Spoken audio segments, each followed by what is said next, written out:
Okay, guys, I'm really excited about today's webinar, running the perfect pipeline review call with Predictive Pipeline. My name's Janmohamed. I'm the head of product and customer marketing at InsideSales.com, and I'm joined by a colleague, Scott Smith, Principal Product Manager of Predictive Pipeline. Happy to be here. And for everyone that just joined, it looks like a ton of people just came on in the last minute. If you have any questions for us, there's a Q&A box at the bottom of your screen. Just chime in with your questions. We may not get to everything, but it's important that you ask those questions, because at the end of this webinar, Scott and I are going to go through all of those questions and see if we can't reach out to everyone one-on-one. All right, one last thing is that next week we have another webinar hosted by Gabe Larson, who's our Vice President of Marketing. He's going to be joined by Aptus, one of our customers, and they're going to be talking about forecasting. And as part of that webinar, we're going to be releasing a white paper on the 5 secrets to forecasting every sales leader must know. So there's going to be some good content there. For today's webinar, if you stay until the end, we're going to share with you a link to download a document that shows the 14 questions you should be able to answer for each pipeline review call. And we're actually going to structure today's webinar according to those 14 questions. So let's go ahead and jump into it. It seems like I'm not too surprised that we got such a response. We had over 800 people registered for this event, and it's all about running a pipeline review call. And I asked myself, why, is this surprising? Is it not surprising? It really isn't, because every one of us is feeling a similar pain. I don't think there are too many sales leaders that are as passive or subtle as this guy. If you could get your sales forecast right, that'd be great. It's a little bit more, there's more expectation behind that. And what I wanted to emphasize was this idea that that there's a ceremony that everyone in sales is a part of on a weekly basis, and that is the pipeline review call. And the reason why there's so much emphasis on this these days is the fact that there's a growing expectation for predictability. Sales leaders, sales managers, even reps want predictability in hitting their numbers. So how are we doing in that? I want you guys to, this is a good time to use the chat box. If you're doing a pretty good job with your forecast and running your pipeline review calls, say yes or say no. Just give us some feedback. I'd like to get a sense from everyone. But while you're doing that, let me show you some statistics. So the first one is based on some research that we've done. Inside Sales found that B2B sales reps on average spend 2.5 hours per week on forecasts. It's actually more for sales managers and for vice presidents of sales. And you have to wonder, that's quite a bit of time not selling. It's time planning, it's time forecasting. Is that time well spent? We just completed a research study last week in which we found, we looked at 270,000 opportunities that represented about $18 billion in closed-won deals. And we wanted to know how accurate people were at forecasting those opportunities. And we found something interesting. Less than 30% of forecasted deals close as predicted. It's a pretty astonishing number. Where do you guys fit into that spectrum? I want you to chime in here. We're getting some responses in the Q&A box. Some are below, some are high. John in New York, much lower than that. Wow, we got to talk to you, John. So interesting context. Let's go to the next screen. Something else that Serious Decisions found in their research: 79% of organizations miss their forecasts by more than 10%. We look at this and we try to think, is there something that we can do to influence or improve the way that people look at their forecasts, the way that people look at their pipeline review calls, so that they can improve the way that they're managing their deals and their people? And one of the things that we did as part of our research was look at the sentiment of different personas within the sales organization. So I wanted to highlight just a couple of data points here. This is Melinda. She's our persona for an SVP of sales. And what we've highlighted here is a sentiment that people like her have actually told us. There's this idea of structure, of providing sales leaders with rails within which they can work. Because one of the pain points for a leader like Melinda is that she doesn't have the structure to give her organization so that they forecast sales consistently and accurately. And that structure is so critical, because if you look at most sales organizations today, there's a lot of turnover. There are a lot of new time managers. There are a lot of recent hires, and everyone has their own personality and their own approach to running pipeline review calls, and it's never consistent. And you can let us know if your experience is the same as Melinda's, but that's what we're seeing from a lot of organizations. And the sales manager and even the VP of sales, we could probably lump those two into this same sentiment. They're feeling the same thing. The hardest part of their job, they're managing pipeline each week with reps, and they don't know what to forecast, and they don't know who they should spend their time with, and they don't know where to apply their focus, and they feel like they're wasting a lot of time in Excel spreadsheets, on Post-it notes, or just forgetting everything because they're using memory. So there's a significant problem. And what we're trying to solve for is to providing structure and confidence so that forecasts are accurate, so that sales leaders know who needs attention and which deals need attention. So today what we're going to do is talk a little bit about the kinds of questions that you need to be asking in each pipeline and forecast review call. And we've structured these questions into 4 categories. We'll go through each of these categories and hit these, but we'll also show you how we can enable this through our Predictive Pipeline application. So there is going to be a little bit of a product demo, but again, if you stay till the end, we'll provide that one-pager that shows all 14 questions. You can post that on your wall. You should use that as a guide in all your conversations with reps, with managers, and with leaders. And these questions are, how am I going to hit my number?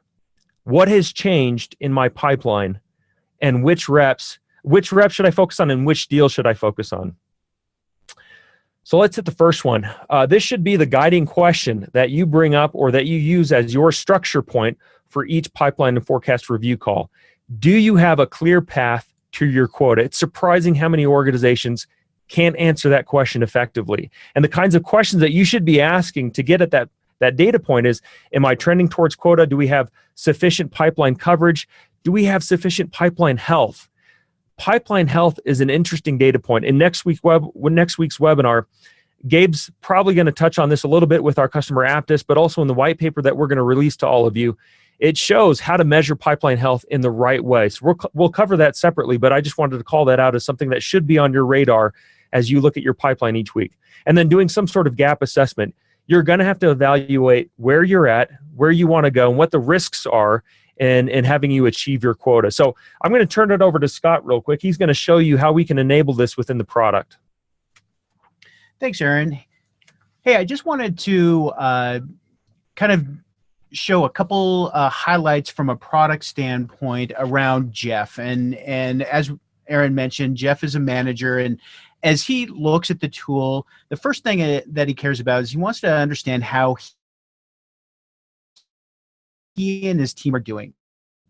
And here within quota attainment, you can go ahead and see that thus far for the quarter that he's reached is for $225,000. So that's great. He's well on his way. But as he starts looking at his commit, he sees that he's a little short. That's okay. It's kind of early in the quarter. He feels like he can make that up. But what we also show is the likelihood of deals to close within that time frame. And so as you see the gap between the commit and the likelihood, that kind of raises a red flag. That means that some of his committed deals from his team are risky. And certainly during his calls with his team, he's going to want to drill down and understand that. Jeff can also see his last submitted forecast to his boss. So that's always kind of front and center. Make sure, hey, what have I committed and how am I on track? And a really important thing to do, Jeff's a really busy guy. And, he has a big team, lots of opportunities to focus on. And as Aaron mentioned, what's really important and where we try to help out is the data and science of it all. And so as he looks at his recommended actions, what we do is we point him out and to the opportunities that he should immediately focus on. And we have buckets for 2 of those.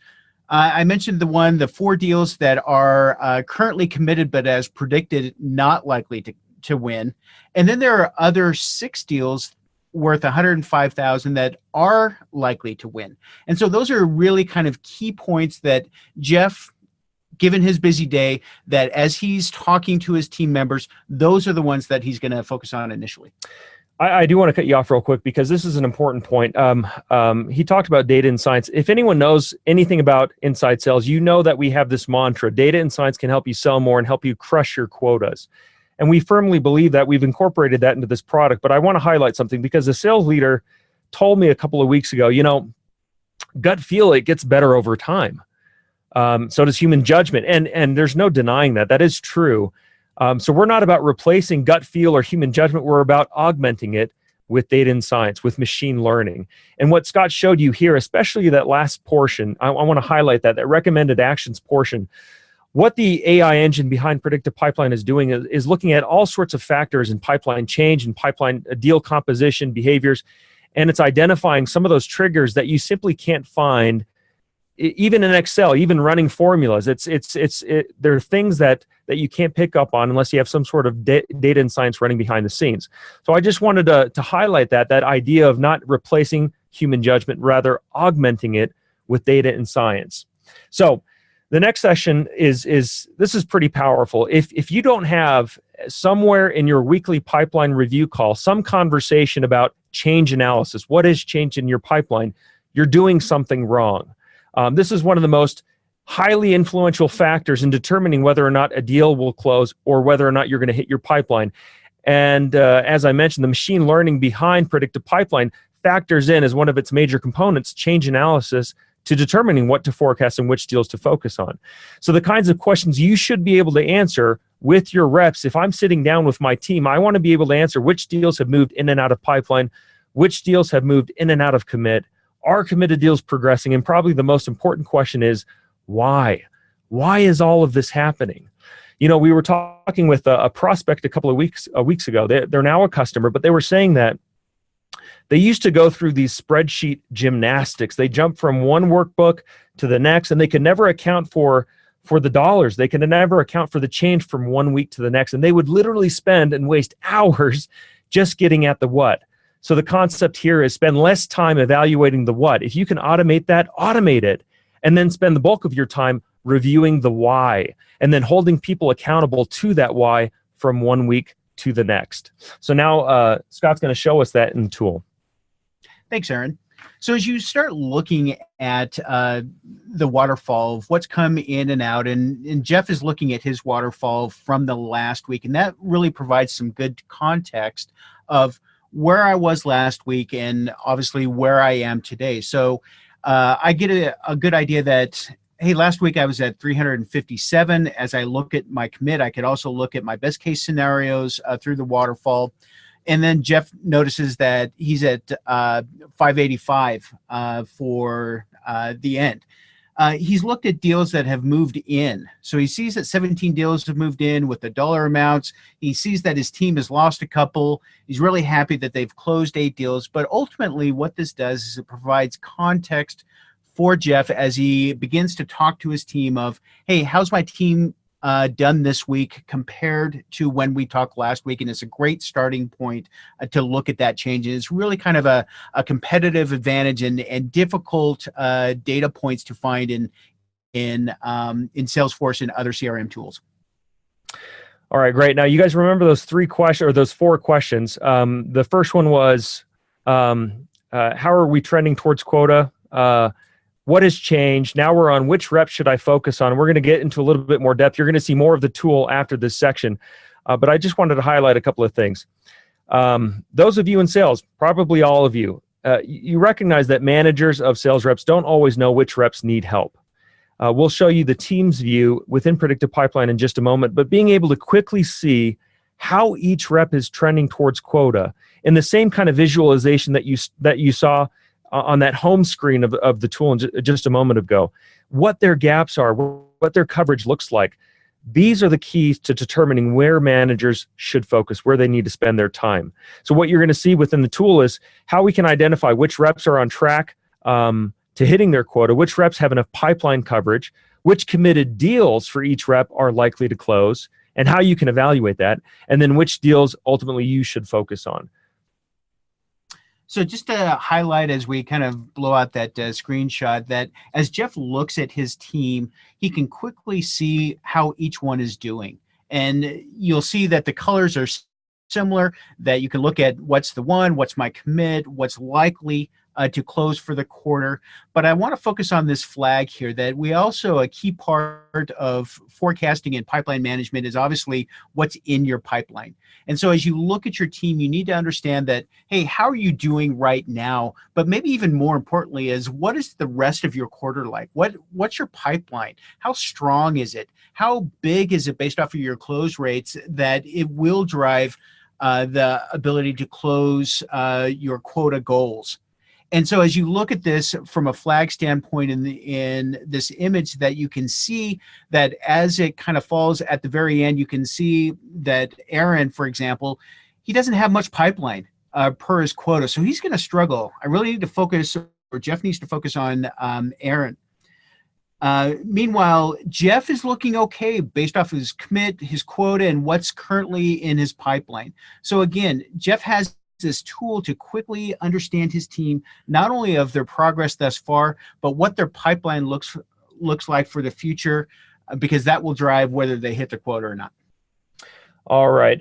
Before we move on to the next section, I want to get some involvement from the crowd. Guys, is this helpful? Is this information that you think would be valuable for your teams? And I'm not talking just about the product, but also about the questions.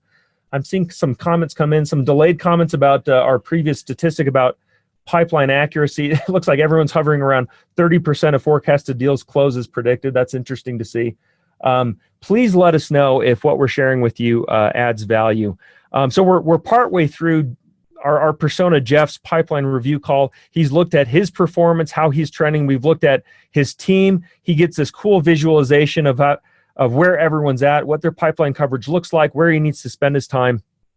Let's go to the next section, Scott. This is where we talk about the deals. And this is where I really think that augmenting human judgment with data and science comes into play, because there's a lot of things that you cannot evaluate about deals and about deal progression and deal composition without some sort of tool. So hopefully you guys are evaluating or looking at some kind of technology to help you do this. And we'd love to talk to you about Predictive Pipeline, but some of the things that you should be asking: which deals are likely to close? Are deals in my commit bucket?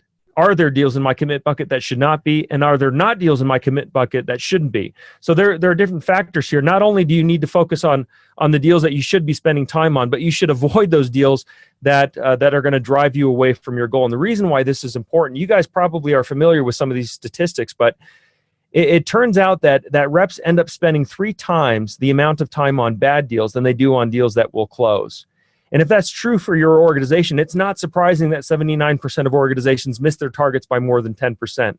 So being able to get surgical in identifying triggers within deals and within pipeline changes, and then focusing in the right areas, I mean, that's really what's going to drive your pipeline review discussions. It doesn't necessarily have to be a casual weekly conversation that's just a check-in with your team. It should be data-driven, and that's the emphasis.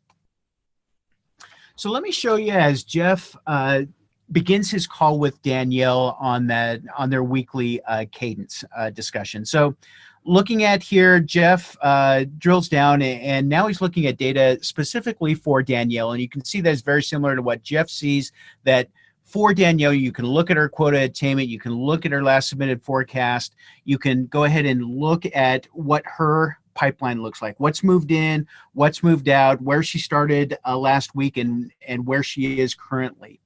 So as Jeff and Danielle are talking about, Jeff really kind of wants to focus in on one particular deal that moved in.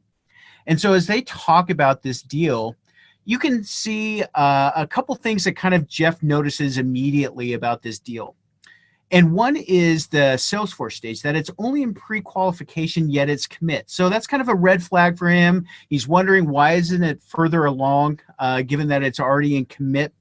The other thing that Jeff notices is from our predictive score, meaning that through our data and science that we provide in the tool, that we say that this is not likely to close in this quarter. So that's another red flag for Jeff about the riskiness of this deal. The final thing I'll mention is that if you look at the close date, this deal is already pushed 2 times. So you kind of get that whole picture around this deal of, should this really belong in commit? So as Jeff and Danielle continue talking, what they decide to do is that this likely is a best case deal for this quarter.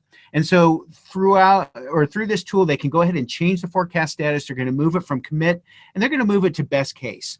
And so after that discussion, Danielle feels better. Jeff feels better that, hey, they're more accurate as it relates to this particular deal.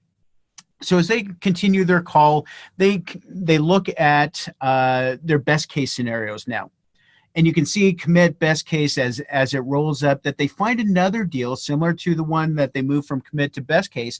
But this deal is looking very promising, that they can see that it's in the negotiation stage. They see that it's predicted very likely to close, that it hasn't pushed its date yet. And so again, through their discussions while on their call, they decide, hey, I'm going to commit this. We really think that we can go ahead and close. And so you can see that they're commit. So once that call is over now, they've gone through the pipeline management. They've talked about particular deals that they should be focusing on. And both Danielle and Jeff feel really good about that. I'm going to cut you off real quick. One of the things, another thing that I wanted to emphasize was this idea of pipeline cleansing. What you guys just saw Scott do within the tool, you can obviously do without Predictive Pipeline, but there's this need for regular cleansing of your pipeline. And why is there a need for this? Well, I referenced that statistic just a second ago that you're spending 3 times as much time on bad deals than you are on good deals. Bad deals end up staying in pipeline 3 times longer as well. And part of that is driven by rep behavior. Now, I don't want to offend anyone out there, but let me just highlight a couple of things that you're probably already familiar with. On the one hand, you have a number of reps who are sandbaggers. On the other hand, you have a number of reps who wear rose-colored glasses. And almost every rep, and I know this from personal experience because I spent 10 years in sales, they'll shove anything into pipeline just to get sales ops and their managers off their backs. So because of all these weird and interesting rep behaviors, people end up focusing their time on the wrong things because they're using reports and data that don't really give the right view of the world.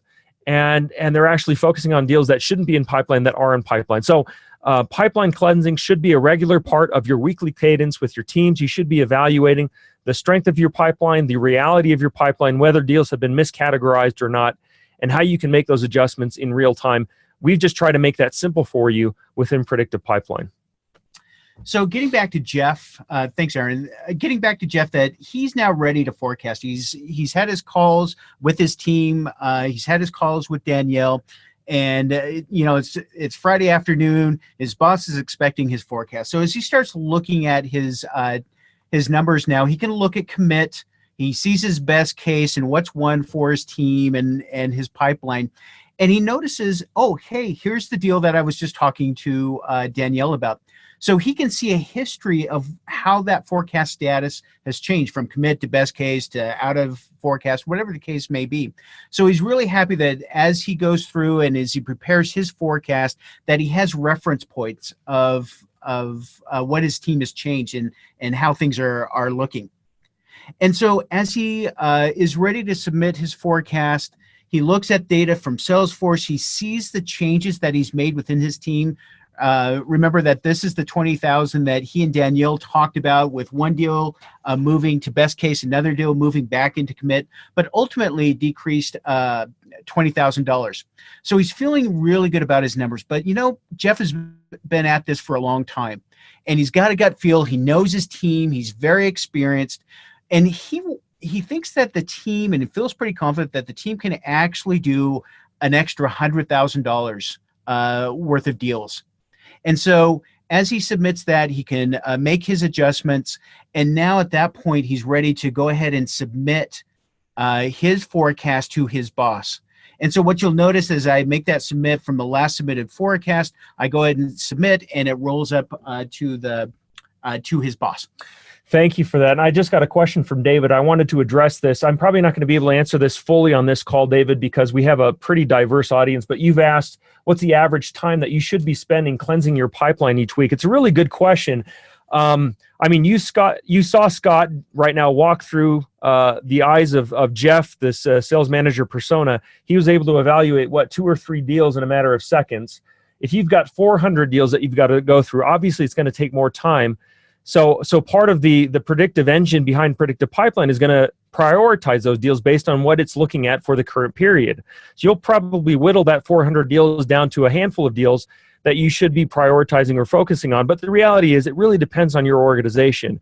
Again, I made a point earlier, and I want to emphasize it again.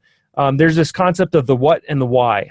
A lot of the what should be automated, and a lot of that that insight should not have to be the result of a ton of manual work. Some of it will be, but you should be able to drive to the why more often than the what. So if you have that as part of your guiding principle, then how much time you dedicate is really dependent upon the kinds of tools and the kinds of insights that you're able to get from the technology that you're using. Now, sort of to summarize where we're at this point, hopefully what you're getting is that what's needed is an approach that simplifies this whole process, makes your life on pipeline and forecast review calls a lot easier, that you can automate what can be automated and augment that human judgment with data insight. So this is why we built this next generation of predictive pipeline, to do just that on pipeline and forecast calls. And a good way to think about running these calls is based on what you hope to get out of them. Predictability and hitting your numbers, and then making sure every rep and every team gets their top line commission targets and doesn't get fired. Not to be blunt, but that's kind of the reality of the situation. A lot of people turn over because they're not hitting their targets, because they're not forecasting accurately, and they're wasting a ton of time on deals that they shouldn't be spending time on.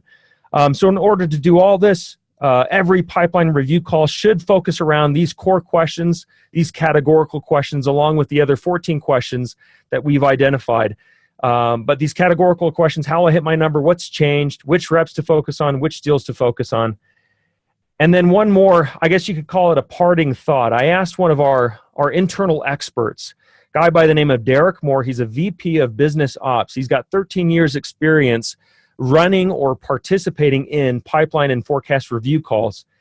And it's close to, he gave me an estimate, it's close to 2,000 review calls. So you got to have a sense that he knows what he's talking about.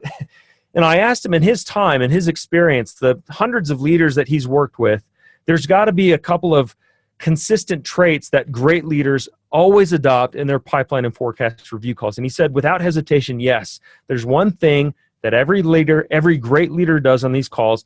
They hold people accountable for what they committed to the previous week. I thought that was a great insight. Hopefully that matters and is important to you guys, and you can adopt that into your own practice. So at this time, we're going to take a look at that chat window, and we're going to send out a link.